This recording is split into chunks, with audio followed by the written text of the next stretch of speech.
As you already know, this paper is about project and relationship management.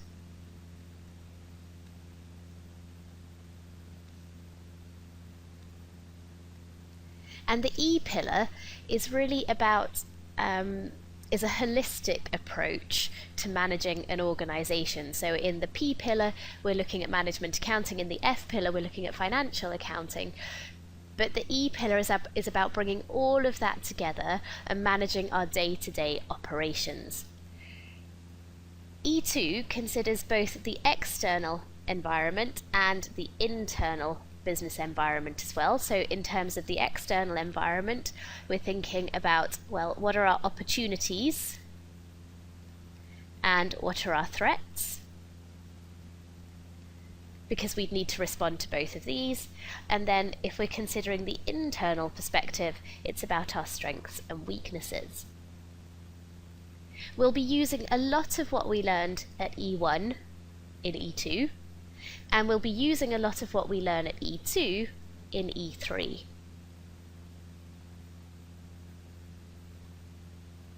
We're going to start off the module talking about strategy.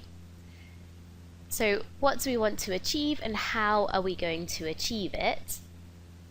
And that's where the people and the projects come in, or the relationships in the projects, because it's people that make our organization successful, and it's likely that we're going to need to do a series of projects to make our organization successful, and those projects will be undertaken by people. So we can start to see how it all fits together. In terms of your syllabus, you've got 4 syllabus areas. Syllabus area A is an introduction to strategic management and assessing the global environment.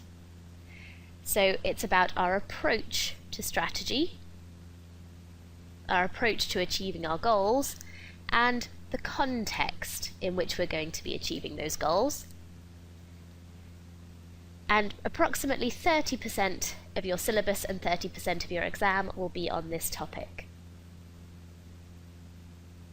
20% of your exam is going to be on syllabus area B, which is the human aspects of the organization.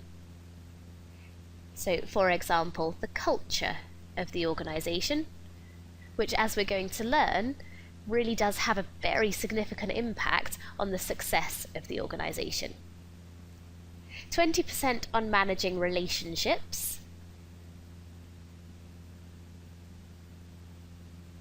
which covers items such as teamwork. So very unlikely that when you're at work you're working on your own. You're usually working as part of a team, so we'll learn a little bit about how to make that more effective, and potentially things about managing conflict as well, because of course where you've got 2 people with 2 different perspectives on an issue, then potentially you've got some conflict. And then the final 30% of your syllabus is going to be on managing change through projects. So projects are a unique item that's only, well, if it's unique, it's only undertaken once, but it's undertaken in order to make the business as a whole a success. So a project helps us achieve what we want to achieve in terms of our ultimate goals, and a project usually means change, so a change of information system, or a change in a way of working, or potentially a change of location. And we'll talk about managing change because change makes people uncomfortable, and if people are our main tool for success in an organization, then we need to make sure that our people are as comfortable as possible. When you're ready to sit your exam for E2, you'll be faced with an objective test exam. The pass mark for this exam is 70%. We'll talk about that a little bit more in just a second. It's going to be a computer-based assessment. It's going to last for 90 minutes.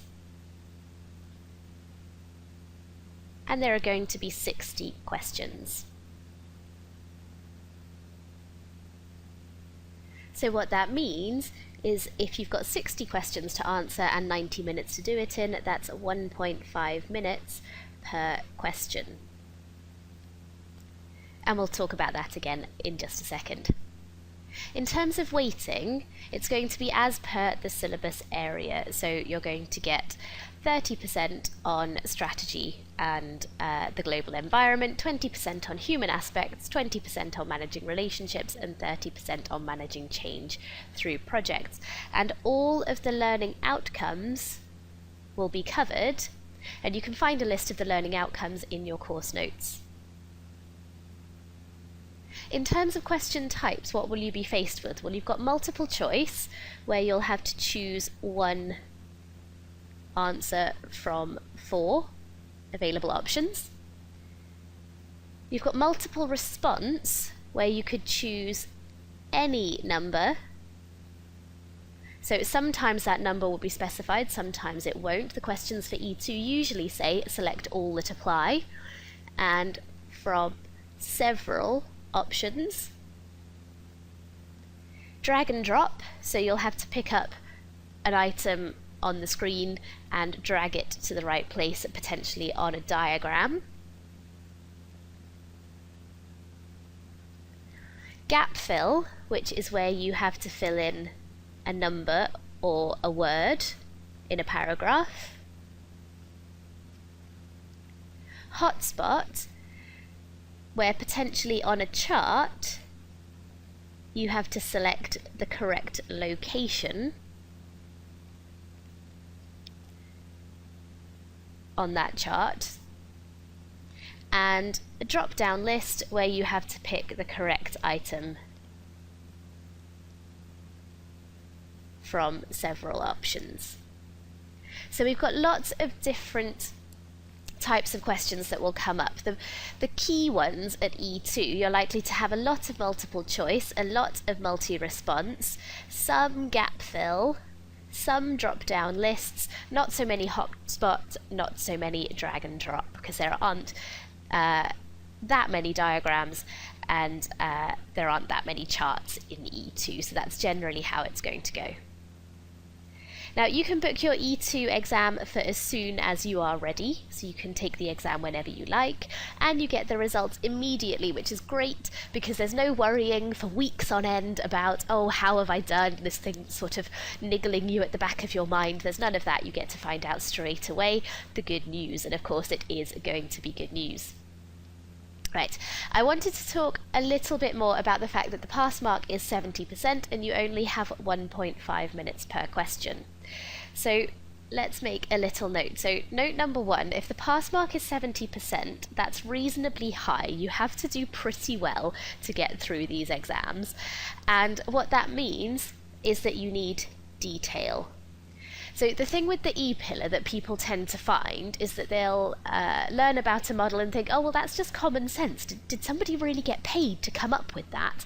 And while that view is understandable, and when you're doing a written exam, you can, of course, talk around a subject a little bit more, but when you're doing an objective test question, you need to know exactly what the parameters of a model are, what it's for, and you need to be able to apply that knowledge to a scenario.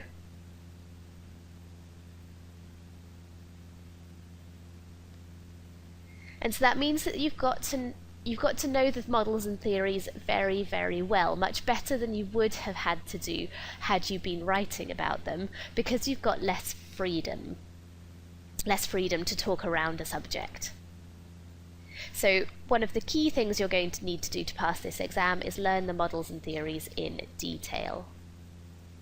And then this point around there just being 1.5 minutes per question, well, the questions for E2 are of course largely narrative, and what that means is that some of them can be done quickly, and that's absolutely fine. If you've got a multiple choice question or a multi-response, then those questions can generally be done relatively quickly. So the 1.5 minutes per question isn't anything to worry about particularly, but you do have some slower questions. So things like where you've got multiple items to pick from a drop-down list, for example. So you could be asked effectively several questions within one question.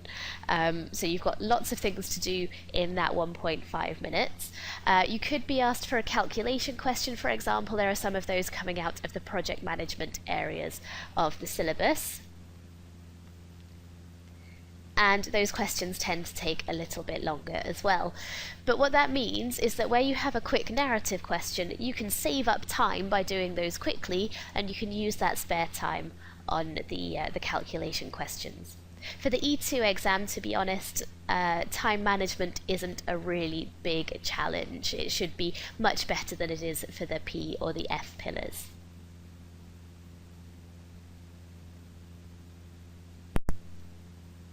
So how are you going to pass your objective test exam? So you've got to get a 70% pass mark, which we already talked about involves learning the models in quite a lot of detail. So yes, you need to put effort into learning the knowledge, but then also key to your success in the exam is question practice.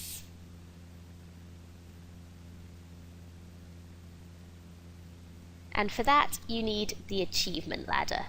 So the achievement ladder is lots and lots of questions on the topics that come up in E2.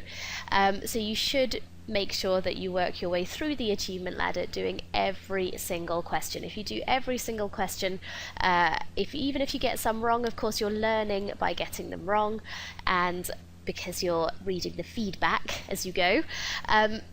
And that will mean that when you come to the exam, it's quite unlikely that you'll come across a topic that completely surprises you. There might be the odd one or two little things, but those things that surprise you will be minimized the more question practice you do.